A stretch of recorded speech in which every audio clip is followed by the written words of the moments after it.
Hello, this is the Civic Duties and Responsibilities, Section B, American Citizenship lecture. Our prioritized standard is Government Civics number 40.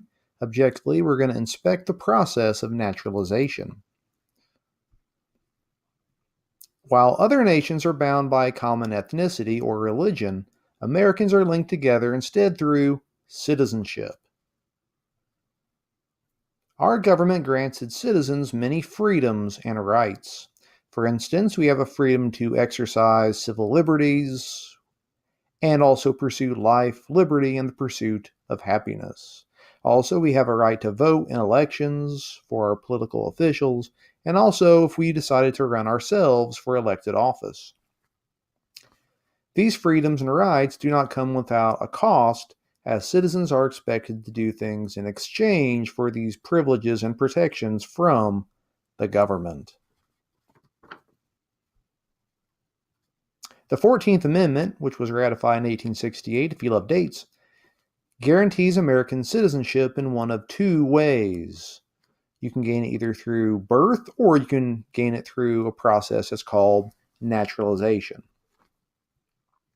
All persons born within the U.S., or any U.S. territory for that matter, are automatically U.S. citizens. If a child was born outside the U.S., but both parents are U.S. citizens, then that child is a U.S. citizen. If this is how you became a U.S. citizen, it's considered acquisition of citizenship. Generally, if a child was born outside the U.S., but one parent was a U.S. citizen, then that child is usually a U.S. citizen. Now, why I say usually, there are a few exceptions to this, depending upon what year your parent was born, and if your parents were married at the time or not. There have been different laws passed by Congress. So there is some variation because of different congressional laws at different points in time. Although I should point out, currently, this would actually make you a U.S. citizen. You only need one parent to be a U.S. citizen to be considered a U.S. citizen.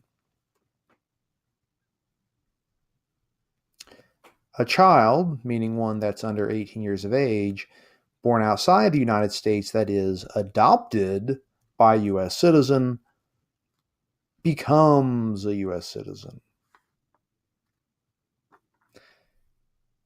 Now, those that weren't born U.S. citizens, the process for non-citizens to gain citizenship is through a process known as naturalization that is administered by the United States Citizenship and Immigration Services, USCIS for short.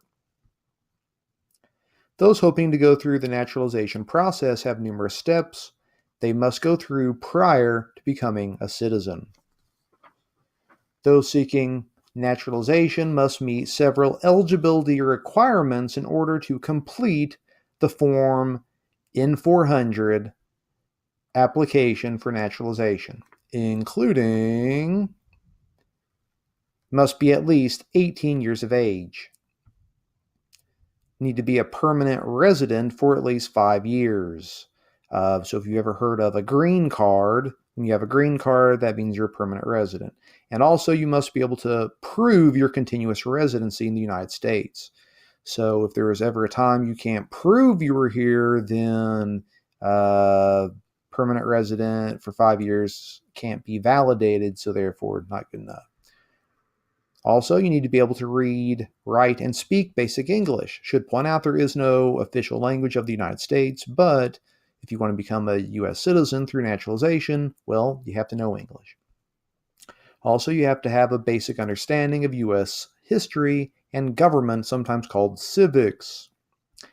And finally, you have to demonstrate good moral character and also an attachment to the principles and ideals of the U.S. Constitution. Applicants for naturalization must be fingerprinted for an FBI criminal background check prior to completing an interview with a U.S. CIS official, which is sometimes known as the naturalization test.